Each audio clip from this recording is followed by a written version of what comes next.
Hello, my name is Amy Lodge. I'm a second year graduate teacher. I'm teaching at Mortlake P12 College, teaching health, humanities and physical education. Why is student agency so important at Mortlake P12 College? I think being a smaller school in the Western District, we've got a lot of kids that need to find the purpose and the capacity. We have a lot of hands-on learners that are quite active students, so getting them to find the purpose and the parallel in the classroom to their outside life and their everyday activities is really important for building them to where they go after school, and understanding that being in year 7 and 8 is important and the skills they learn will further progress them outside of life. So in terms of your own capacity as a teacher, Amy, Yep. how have you enabled student agency in your learning and in the students' learning? Yep, so I implemented a part of my VIT.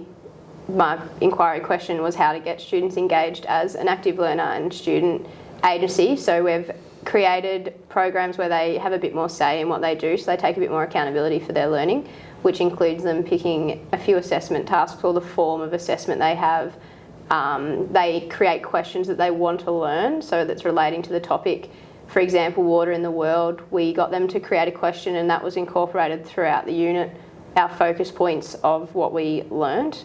I think it has helped enormously with students. Having student agency is they have a sense of identity within the class and they see the purpose of being at school and why we're learning these things and how that assists them. I know that we've worked on this notion of a focus student. Yep. And we've also worked on the notion of the least served learners in our classroom. Yeah. So pitching our teaching Yeah. towards those least served learners, Yep. with a view to sort of, capturing and enabling growth in other students.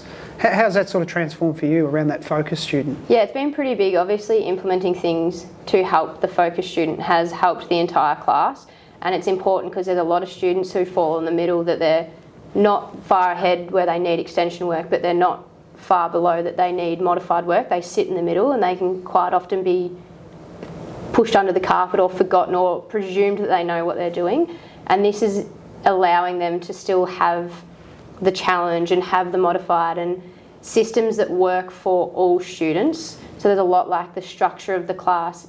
Every student has benefited from that. Amy, we were talking about the least served learner. Yep. And that in your own pedagogical shift and the way that you are planning your lessons and that shift that's happened for you through this work that we've undertaken.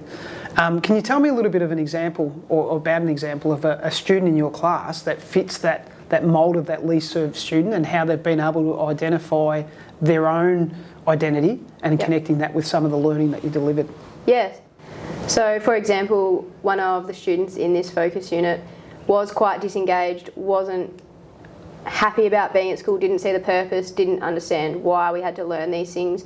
In our Water in the World unit last year, they came in and we drew a bit of a parallel between what they know and how that can help us learn further. So we linked it to farming, agriculture, things that they're interested in and their identity. They found the purpose to why we learn it and how they could then make inquiry questions about it and help other students. So we had a program where they created an inquiry question. What did they know about water they wanted someone else to know? And then they created a question that they wanted to know and who they would like to answer that. So it was a lot of independent learning, which students had the ability to demonstrate their understanding of water in the world before we started. So then we could base it around that. But it really helps keep these kids engaged because it's something they're passionate about. They understand why we're learning it, where the purpose of the content is. So some of that in your own practice is Yep. about enabling them to have control of their Yeah. own learning and for you to have more as a facilitator role.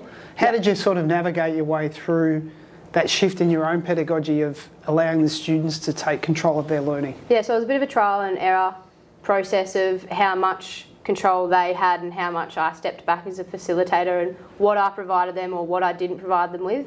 So we started off with basic structures and they made questions from that. And sometimes we reined it back in and it was a lot more structured till the point we could get to them picking the focus points, looking at the outline, understanding what they know and what they want to know more about. So the KWL tables and not just saying what we know and what we want to know, but actually learning what we want to know. So that was a big one, just kind of stepping back and watching, trusting the process and letting the kids actually have their say, because sometimes it can go a bit off, but majority of the time they can bring it back in, and it's good quality learning because it's things they want to learn and they're going to store and remember for the next 12 months, not just that 100-minute period. Yeah, and what about just those extending those students that perhaps have already that knowledge? Yeah. You know, they're thinking an inquiry question. Yeah. Did you see a shift in some of those students that needed that extension? Yeah, so when we gave them the inquiry question, it was pretty simple of open or closed-ended questions, and there were some students that are really pushed to produce more and challenge a bit more, and there was other kids that we brought it right back to simple things that they thought that other kids might want to know that they know, and it gave them a bit of confidence in their own learning, and when they found the confidence they were able to contribute a bit more, which was really beneficial.